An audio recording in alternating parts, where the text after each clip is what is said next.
नमस्ते। अगर Robert Frost की द रोड नॉट टेकन कविता का कल एग्जाम है तो बिल्कुल सही जगह आए हैं। चलिए फटाफट सब कुछ समझ लेते हैं ताकि एग्जाम में पूरे नंबर आ सकें। चलिए सीधे काम की बात करते हैं। हम ये पक्का करेंगे कि हर जरूरी पॉइंट कवर हो जाए ताकि एग्जाम के बाद चेहरे पर एक बड़ी सी मुस्कान हो। तो सबसे पहले बात करते हैं इस कविता के सबसे बड़े आइडिया की।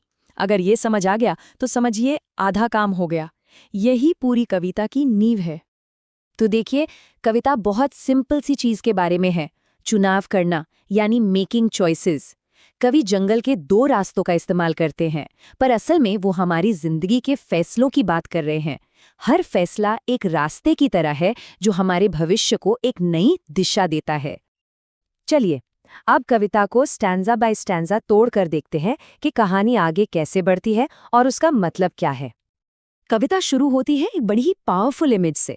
एक जंगल है और वहां एक रास्ता दो हिस्सों में बंट रहा है।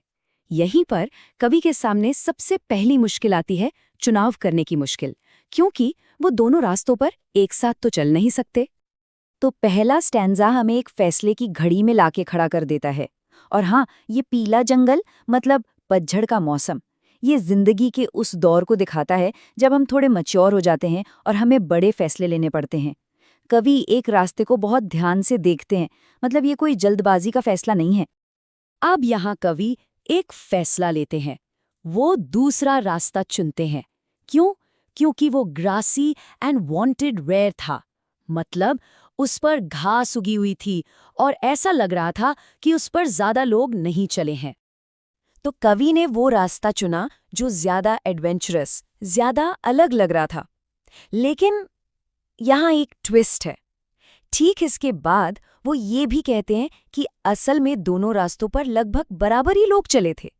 इससे हमें एक हिंट मिलता है कि शायद हमारे फैसले उतने भी अलग नहीं होते जितना हम उन्हें शुरुआत में समझते हैं।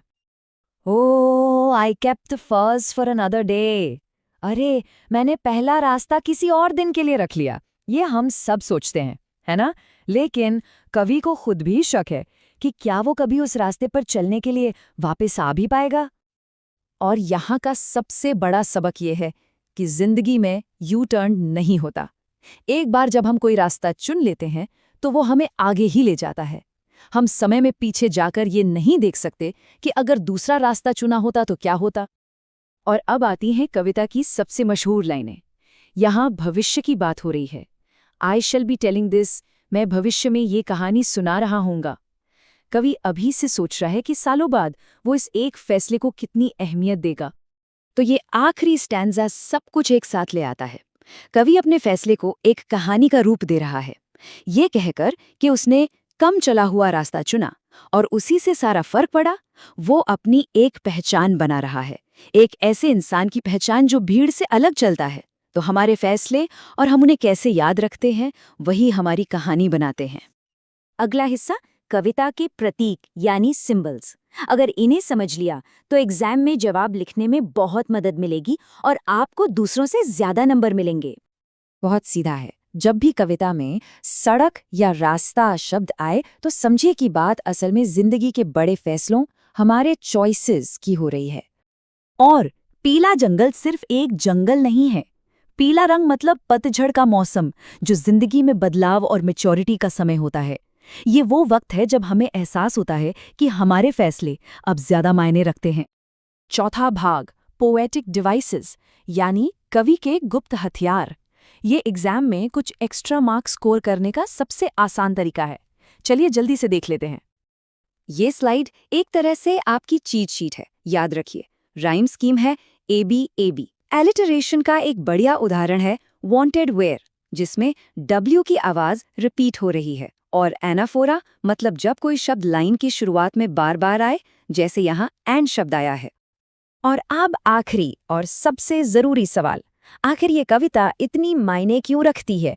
इसका असली संदेश क्या है?